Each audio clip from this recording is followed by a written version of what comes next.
তুমি একদম ঠিক শুনেছ। আমি বাড়ির লক্ষ্মীমন্ত বউ নই। তুমি একদম ঠিক শুনেছ। আমি কারো পছন্দের বৌমা নই।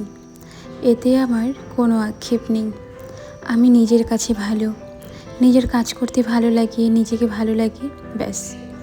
আমি যদি নিজের জীবনটাও দিয়ে দিই না, তবুও কারো মনের মতন হতে পারবো না। তাই বর্তমান সময়ে দাঁড়িয়ে এই চেষ্টাটা আমি করিও না। নমস্কার বন্ধুরা, আমি দিয়া। আমার একটি মিনি ব্লগে তোমাদের সবাইকে জানাই অনেক অনেক স্বাগত। আজকে সকালে যেন 4:30টার দিকে ঘুম ভেঙে গিয়েছে।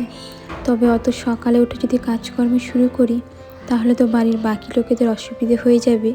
সেই জন্য একটু দেরি করে উঠেছি। ওই 5:30টার দিকে উঠেছিলাম। ঘুম থেকে উঠেই বাড়িতে তো অনেক কাজকর্ম থাকে জানোই। সব কাজকর্ম সেরে নিয়ে আমি স্নান করে চলে এলাম রান্নাঘরে সকালে রান্নাবাড়ি করার জন্য।